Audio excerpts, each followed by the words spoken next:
Bonjour à tous, je suis en compagnie de Bart de Smet, le CEO de Fortis Holding. Nous venons d'avoir un live chat avec beaucoup de questions des internautes. Bonjour Monsieur Bart de Smet. Bonjour.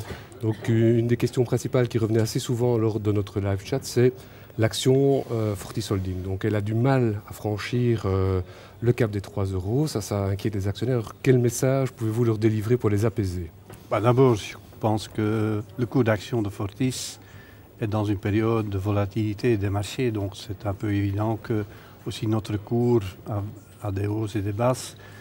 On était certainement aux alentours de 3,40, on est maintenant plutôt aux alentours de 2,90. Mais je pense que le plus important, c'est que nous avons depuis pas plus que 6 mois un groupe qui a à nouveau un futur, un destin.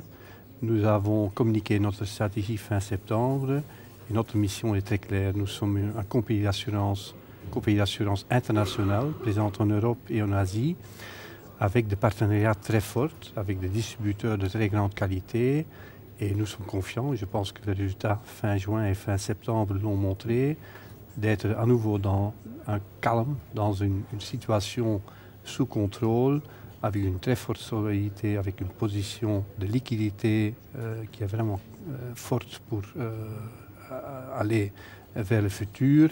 Et donc tout ça ensemble nous donne quand même une certaine confiance que ce groupe, avec encore des incertitudes autour des activités d'assurance, a le potentiel pour performer dans le futur et créer de la valeur pour tous les stakeholders. Justement, vous parlez de liquidité, donc Fortis dispose de 2,9 milliards d'euros de liquidité. Que comptez-vous en faire? Et est-ce que, une question qui revenait aussi pendant le chat, est-ce qu'un programme de rachat d'actions propres est envisagé?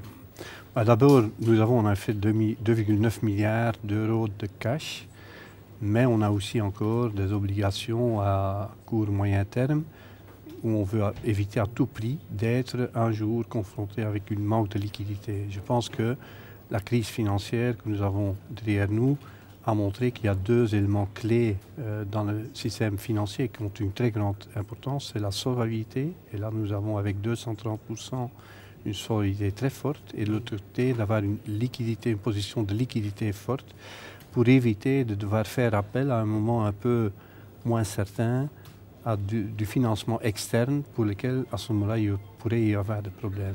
Donc de ce 2,9 milliards, on a fait notre analyse, on a considéré que de ce 2,9 milliards, il y a 1,3 milliard qui est disponible pour être utilisé à court terme. Il y a un morceau de ce 1,3 milliard qu'on veut quand même mettre à côté pour des incertitudes qui sont encore autour de Fortis. Et avec l'autre partie, nous avons exprimé notre conviction, volonté, fin septembre, de l'utiliser d'une façon très réfléchie pour, disons, investir dans l'activité d'assurance. Et on a préféré cette utilisation avant le remboursement de ce surplus aux actionnaires ou avant de racheter de la dette. Donc nous sommes confiants que nous avons les moyens humains, financiers, pour investir dans des activités d'assurance qui vont rapporter plus que les deux autres moyens d'utilisation. Donc pas de programme de rachat d'actions propres dans les... Il n'y a pas de programme de rachat d'actions propres, et je pense que notre conviction qu'investir dans l'activité d'assurance doit être aussi attractif pour les actionnaires a été concrétisée par une volonté de payer à partir de 2010 sur 2009 un dividende qui sera entre 40 et 50% du résultat net des activités d'assurance. Alors une des préoccupations des internautes aussi, c'est cette fameuse option call que Fortis détient sur des actions BNP Paribas.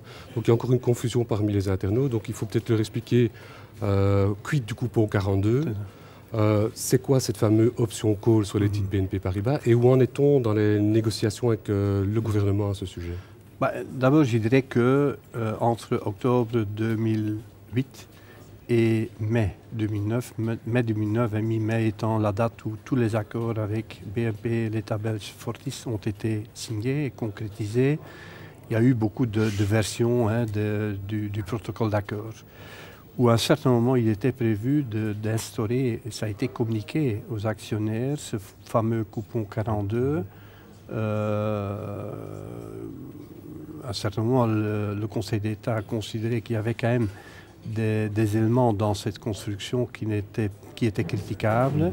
Et donc, dans l'accord final, ce coupon 42 a été supprimé et a été remplacé par des call options dont Fortis dispose sur les 120 millions, j'arrondis, actions que l'État belge détient dans BNP Paribas. Donc ça veut dire qu'à partir d'octobre 2010, dans une période de 6 ans, que le holding a la possibilité d'exercer ses options et le bénéfice ou le fruit de ces options sera d'office transféré aux actionnaires de Fortis à ce moment-là. C'est aussi comme ça que la Commission européenne l'a voulu, pour éviter que c'est considéré comme un soutien d'État. Ok, et donc le coupon 42 se trouve encore dans les comptes titres d'actionnaires de Fortis. Pourquoi en fait? Ça c'est parce que l'artère royale qui concrétise cette suppression du coupon 42 n'a pas encore été publiée. Et donc, les banques dépositaires qui détiennent toutes ces pièces-là ne peuvent commencer à annuler ces inscriptions qu'au moment que lorsque l'arrêté sera publié.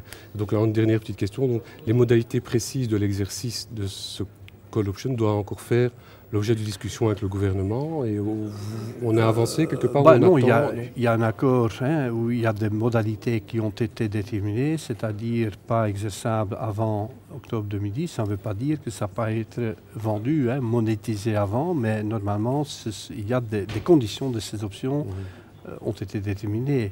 Bien sûr, c'est un instrument, il y a plusieurs parties impliquées, c'est BNP, l'État belge et le holding.